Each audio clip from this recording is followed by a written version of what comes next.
Bonjour Christophe Aguiton. Bonjour et merci pour l'invitation. Merci d'avoir accepté l'invitation de Regard. Donc vous êtes chercheur en sciences sociales, on vous connaît surtout pour vos engagements altermondialistes. Vous avez participé à la création de Sud PTT, d'Agir ensemble contre le chômage ou encore d'Attaque. Vous venez de publier un ouvrage aux éditions La Découverte, La gauche au XXIe siècle, enquête sur une refondation. On va y revenir, mais d'abord une question, c'est quoi votre regard ? Je suis avant tout un militant du mouvement social, mais aussi un peu du mouvement politique. J'ai commencé à militer dans les années 70 à l'époque à la Ligue communiste et à la Ligue communiste révolutionnaire. Ensuite, j'étais en effet syndicaliste, actif dans les mouvements associatifs de défense des chômeurs et de lutte contre le chômage et du mouvement altermondialiste. Je suis aussi engagé dans le Front de gauche, dans un mouvement qui s'appelle Ensemble.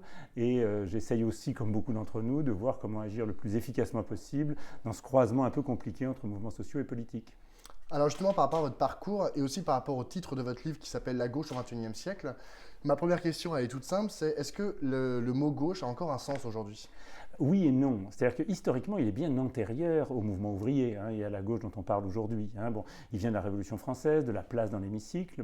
Et au-delà de ça, il veut dire tous ceux qui refusent l'exploitation, qui refusent la domination, qui refusent les processus d'aliénation. Alors c'est vaste, c'est général. En Europe et en France, ça s'est beaucoup identifié au mouvement ouvrier, donc à ce qui venait de la fin du 19e, du mouvement syndical et des références au marxisme, au socialisme, mais pas partout. Mais la gauche existe, et même des mouvements qui ne s'en réclament pas directement, je pense à Mélenchon et à la France Insoumise, regardez où ils sont assis dans l'hémicycle, ils ne sont pas assis ni à droite ni au centre, ils sont assis à gauche. Alors vous écrivez dans votre livre que conquérir l'État pour nationaliser les grands secteurs de l'industrie et des échanges et planifier l'économie, ce qui était au cœur des programmes de la gauche au XXe siècle, ça ne fait plus rêver grand monde. Mais vous, qu'est-ce qui vous fait rêver à gauche ? Qu'est-ce qui pourrait vous faire rêver ? Des tas de choses. Tout ce qui sont des idéaux de liberté, d'émancipation, tout ce qui permet de construire des choses nouvelles, mais dans un sens égalitaire, dans un sens solidaire. Il y a des milliers de choses à faire sur le plan écologique, sur le plan social. J'ai absolument aucun doute sur le nombre d'initiatives qui sont passionnantes. Il y en a beaucoup et qui peuvent être très radicales, au sens très anticapitaliste, très antipatriarcal, très écologiste. Il y a vraiment de quoi faire. Et aujourd'hui, ceux qui la représentent, la gauche, selon vous, ils portent ces idéaux-là ? Ils tournent tous un peu. Alors certains plus que d'autres. Prenez par exemple Mélenchon et la France Insoumise. À l'origine, un courant de gauche du Parti Socialiste, c'était pas très écolo. En fait, ils ont pris en compte maintenant beaucoup de questions écologistes. Et sur le plan de la dernière campagne électorale, par exemple, franchement, ce qui était dit était très bien. On voit Hamon aussi prendre sérieusement ces questions en charge. Sur le féminisme aussi, plus personne ne va accepter ce qui était encore monnaie courante il y a 20 ou 30 ans. Il y a des vraies évolutions.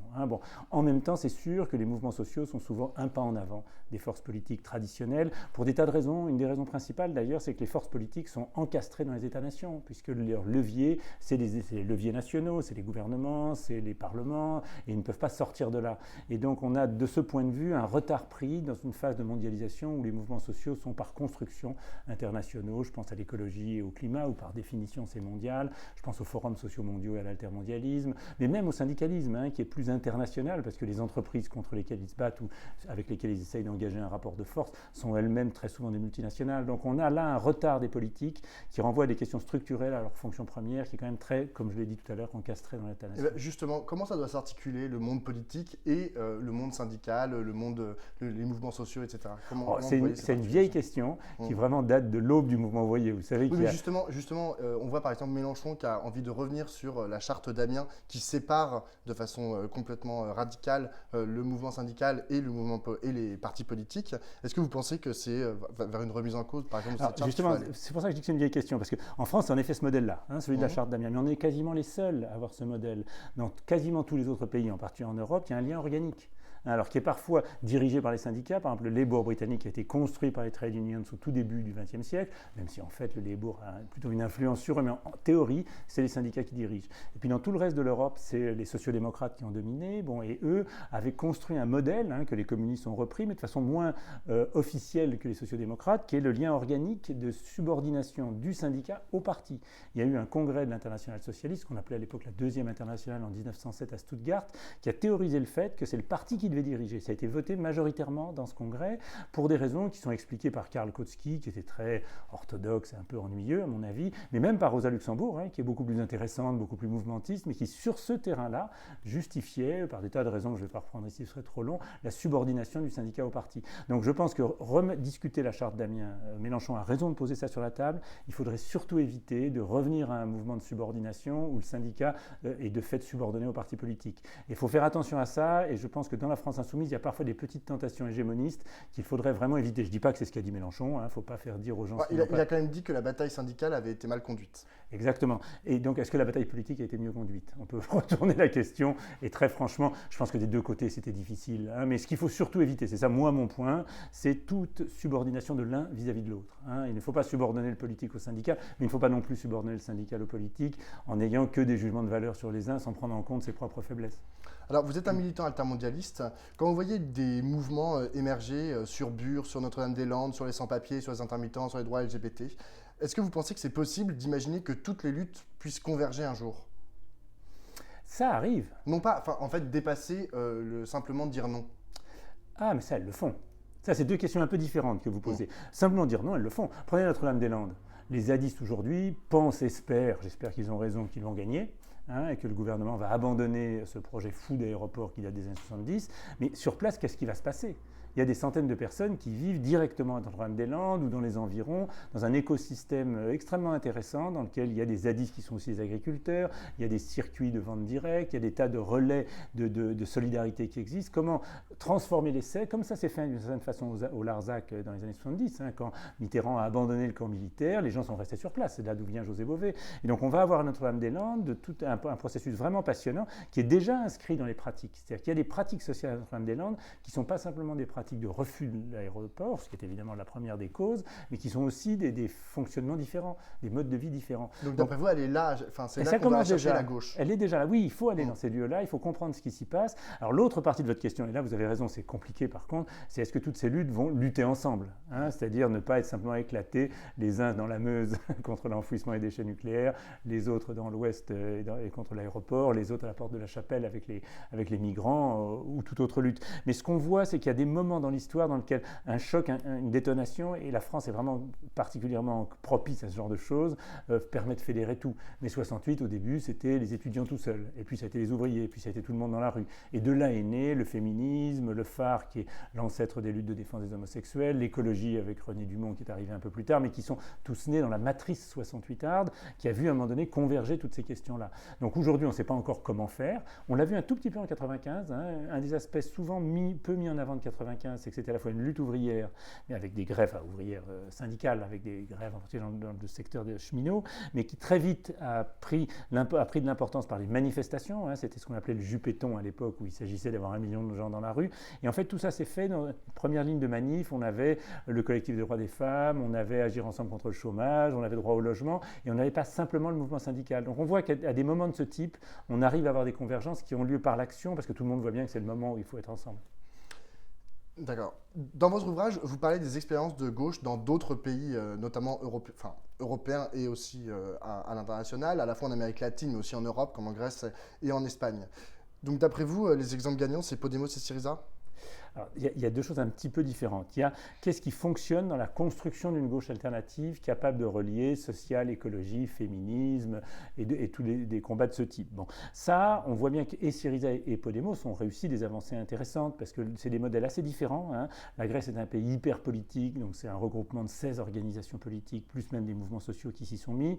Dans l'Espagne, qui est en dehors de la Catalogne et du Pays Basque, a une tradition politique plus faible. Pour des tas de raisons, après la lutte contre Franco, les choses se sont un peu évanouies. Et donc, on a vraiment une construction qui est partie de quasiment de zéro, puisque c'est un petit groupe de profs de la Complutense, la bonne université de Sciences Po de Madrid, pas de Paris, plus des petits courants comme les anticapitalistes, l'équivalent de la LCR en France, mais qui sont quelques centaines de personnes. Tout ça est tout petit. Et ils ont réussi à construire un mouvement totalement nouveau en s'appuyant sur l'expérience du 15M, qui est les indignés espagnols. Bon. Donc on a des choses différentes, mais qui ont les unes comme les autres apporté des choses. Après, l'arrivée au pouvoir est une épreuve compliquée. Bon, et là, les bilans sont quand même très mitigés, avec beaucoup de négatifs. Bon, on voit qu'en Amérique latine, par exemple, toute une série de questions sur les terrains sociaux les plus brûlants ont été en partie réglées, ou en tout cas il y a eu des vraies avancées. Je pense à la Bolsa Familia qui n'existait pas au Brésil, qui donne aux plus pauvres les moyens de survivre. Je pense à quelque chose qui était plus important, même si on en parle moins, c'est la mise en place d'un salaire minimum qui a sorti de l'anonymat et de la clandestinité les millions de travailleurs domestiques. Le Brésil est un pays très inégal pour des raisons sociales et raciales, souvent totalement interconnectées. Et on a dans le sud du Brésil, qui est un sud très européen, une domesticité un peu comparable à ce qui existait en Europe, en France comme en Angleterre, à la fin du 19e, début du 20e, où même dans certaines familles ouvrières et paysannes, il y avait des domestiques, qui étaient des gens qui venaient de Bretagne, c'est le modèle qui était le plus souvent utilisé, mais qui venaient de toute la France, en fait, de milieux paysans.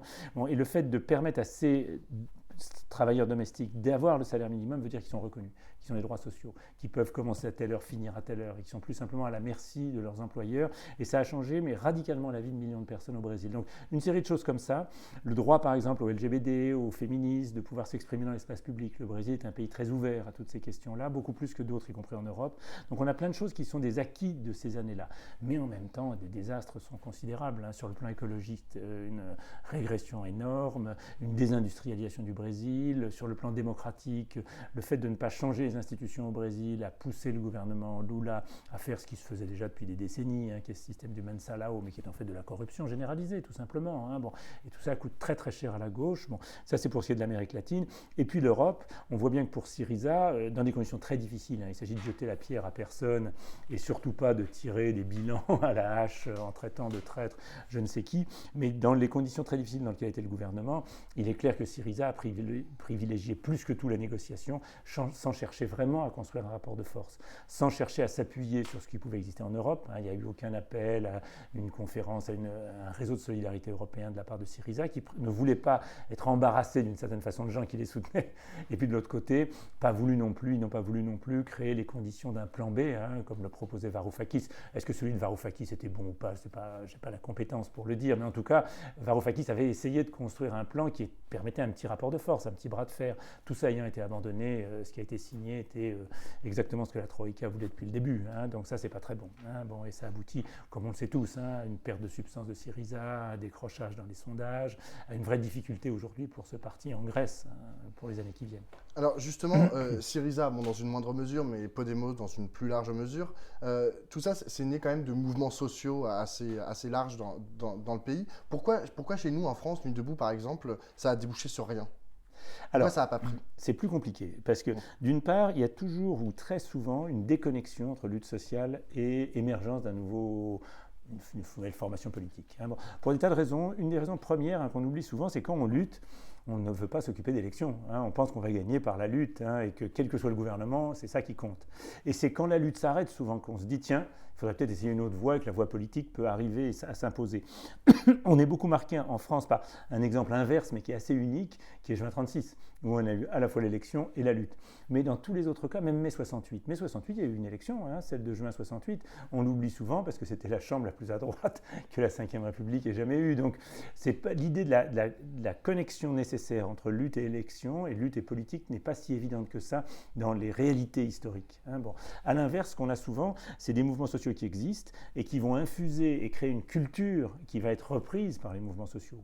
On l'a vu comment en 68 ont été d'une certaine façon le bouillon de culture dont est né évidemment des mouvements comme le féminisme, les luttes des homosexuels et d'autres, mais aussi l'écologie politique par exemple, ou les formations d'extrême gauche qui sont nées du bouillon de culture 68 art. Podemos est né de ce bouillon de culture qui était celui du 15M et des indignés espagnols, mais il n'en est pas le produit direct. Puisqu'il y a eu une déconnexion forte. Pendant 2 ans, il n'y avait plus de mouvement, ils sont nés plus tard.